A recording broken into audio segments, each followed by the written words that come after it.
Let's have a look at another brilliant game played in the first round of the World Cup in Baku, Azerbaijan.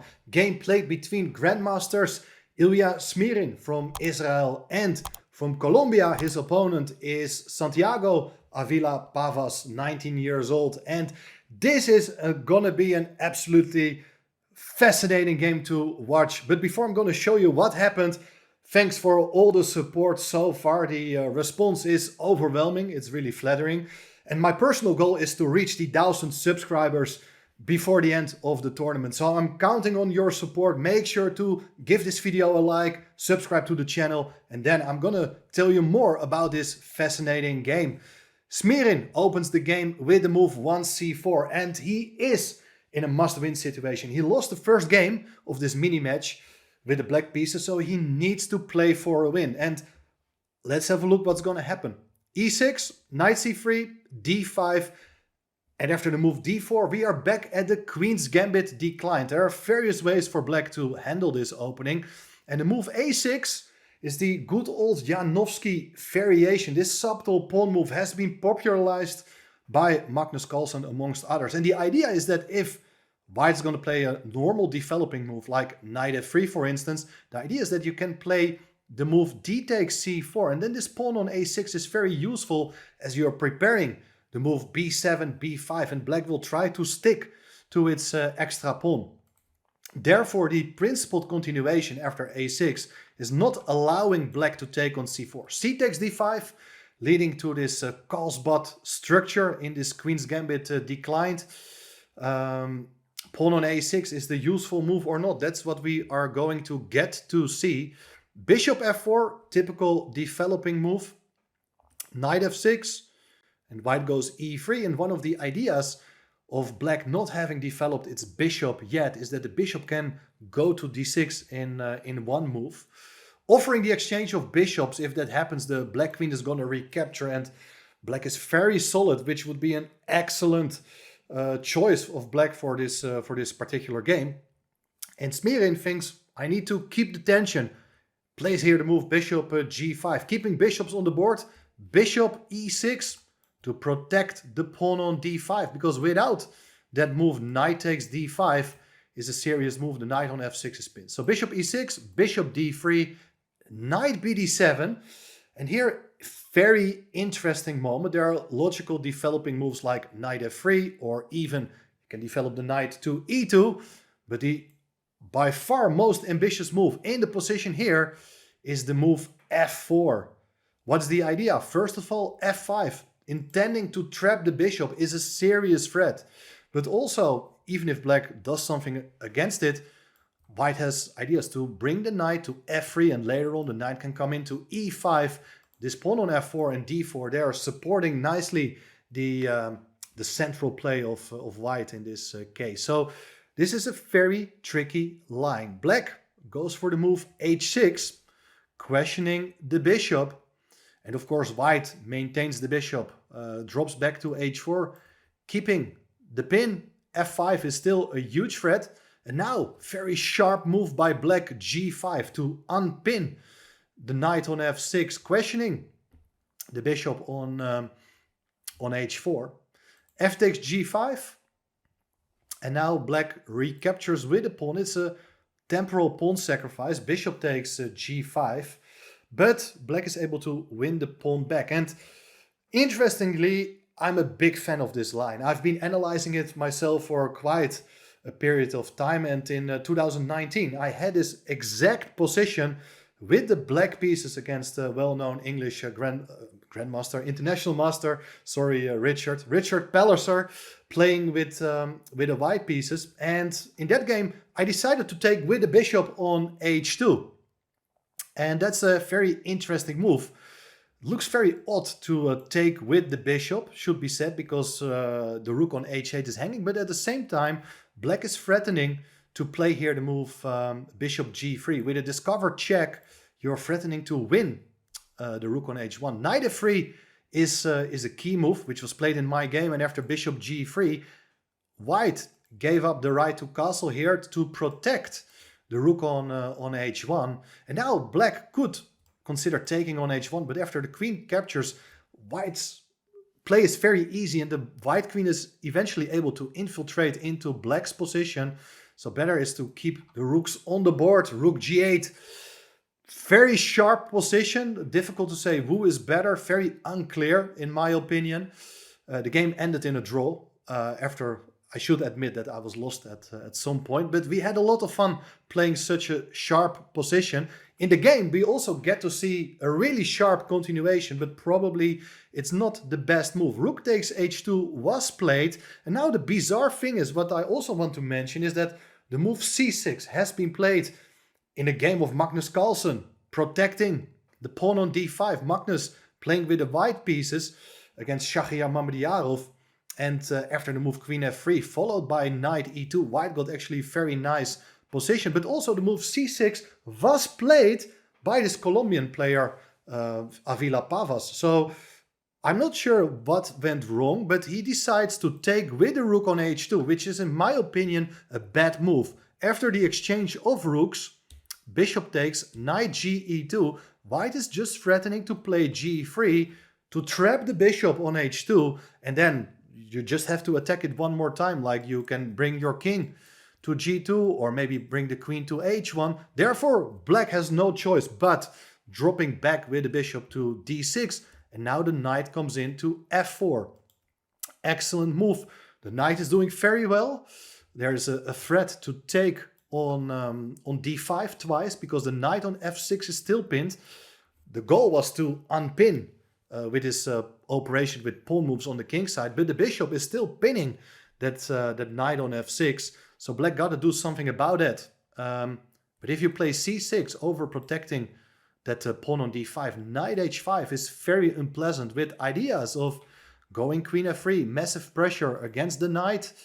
Of course, the knight is still pinned on f6, cannot capture, while also knight g7. For instance, if bishop e7 to unpin, knight g7, king f8, bishop h6, devastating, discovered check against the king. If king goes away, the queen comes into f3.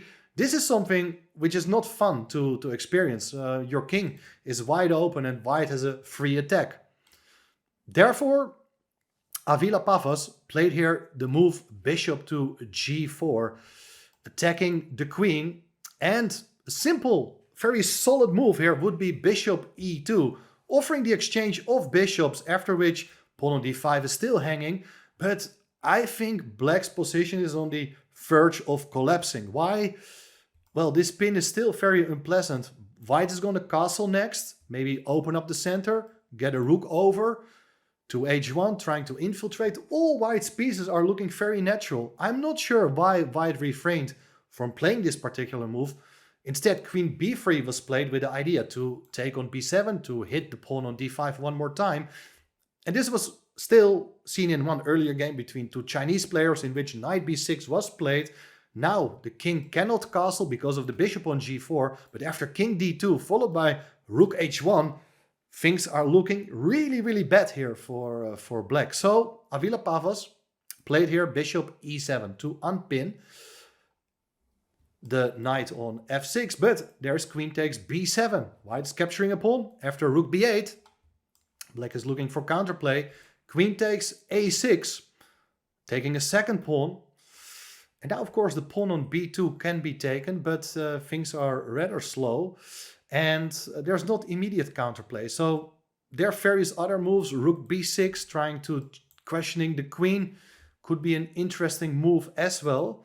But knight e4 was played in the game. And although it's objectively speaking probably not a good move, it's very understandable that this move was played in the game.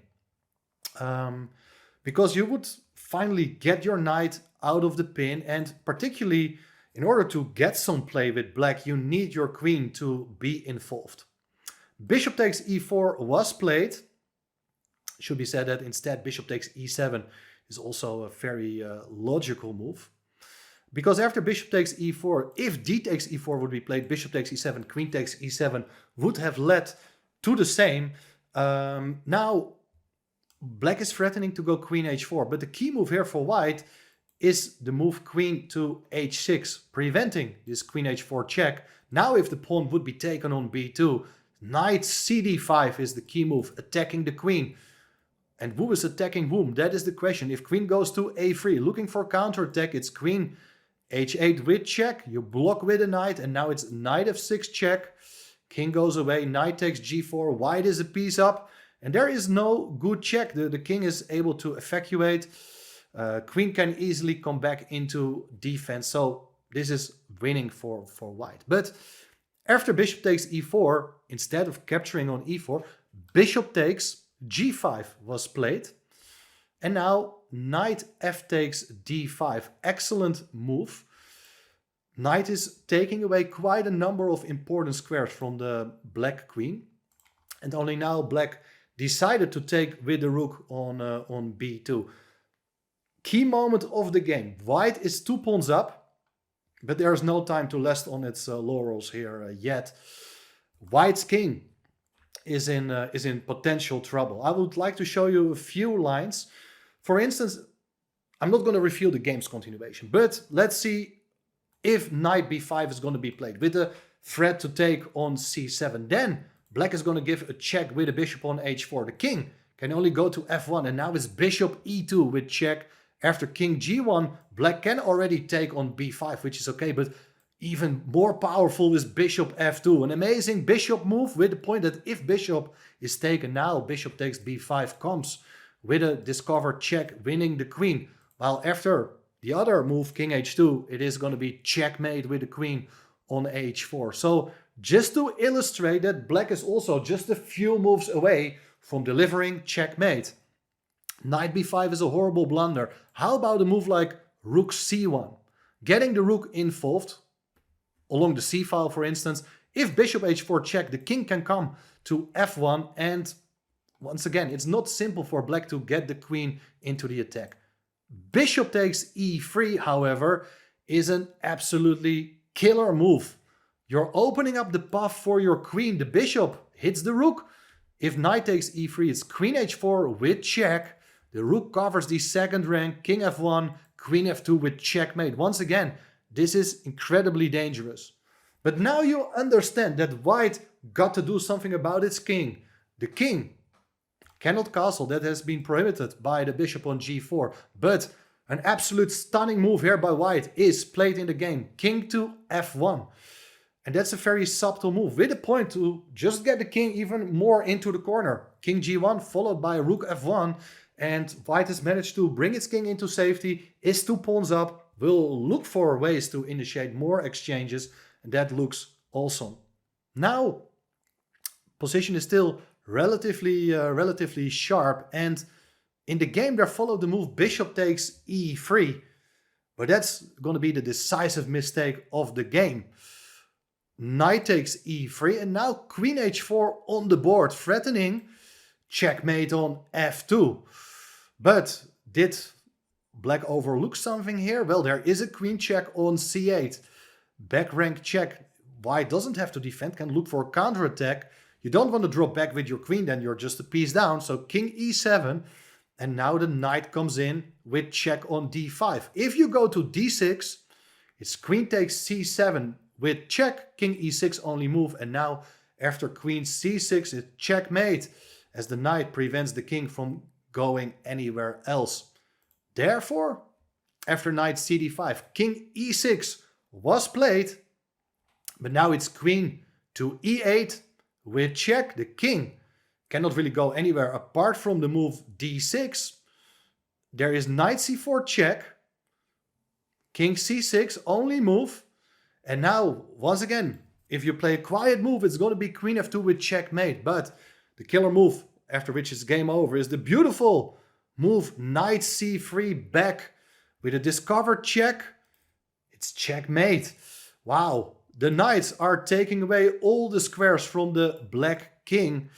The pawn covers the c5 square, the knight on c4 covers both b6 and d6, while the bishop also takes away the b7 square. I thought this was a unique mating pattern. This sort of kind of mating attack you rarely see at the very top, but what a way to bounce back for Ilya Smirin. It's 1-1, the match is heading into a tiebreak, and I thought this game I had to share with you. I hope you really enjoyed this game as well, make sure once again to subscribe to the channel and let's get together 1,000 subscribers. I will really appreciate it. And very soon more action from the World Cup. See you then.